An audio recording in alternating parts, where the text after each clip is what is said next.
বিসমিল্লাহির রহমানির রহিম। আসসালামু আলাইকুম। চলে এলাম অনেকদিন পর একটা লং ভিডিও নিয়ে। তো সকালবেলা ঘুম থেকে উঠেই এই তো সবার জন্য ডিম ভাজি, সাথে ছিল রুটি সবজি। তো ডিমটা ভেজে নিচ্ছি সবার জন্য।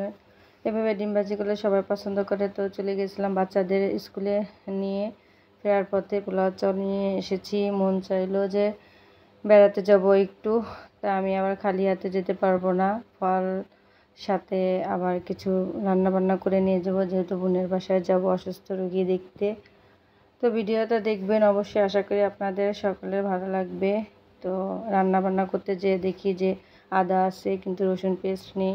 আসলে কি করা, আর মাঝে মাঝে ভালো মন্দ খেতে সবারই মন চায়, তো আমি তার ব্যতিক্রম নয়। এই তো মাংসটা ম্যারিনেট করে কত সময় রেখেছিলাম ফ্রিজে।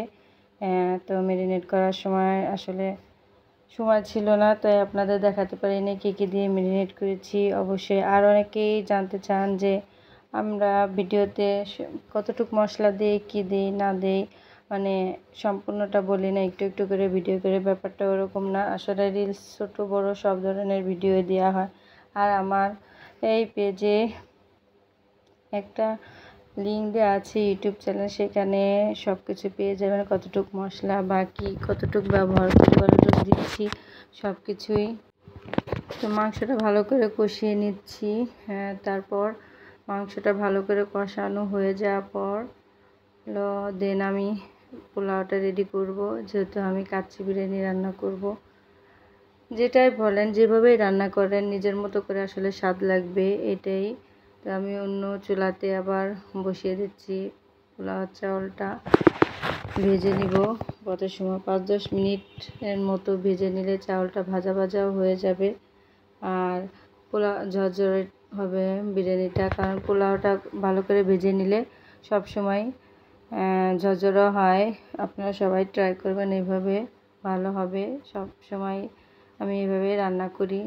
যাই হোক, যখন যেভাবে মন চায় সেভাবেই করতে পারবেন। যার যতটুকু প্রয়োজন, যতটুকু চাউল ততটুকু পরিমাণে তেল মশলা দিবেন, এতে কোনো নিয়ম নেই, ধরা বাঁধা নিয়ম নেই। এই তো মাংসটা কষিয়ে পোলাওটা অর্ধেক মানে আধা আধা সিদ্ধ হওয়ার পরে আমি মাংসটা দিয়ে 15 মিনিটের মতো এভাবে ঢাকনা দিয়ে ঢেকে রাখবো। আর উপরে ঘি দিয়ে নিচ্ছি, পেঁয়াজ বেরেস্তা, প্রয়োজনীয় জিনিস যা যা লাগবে।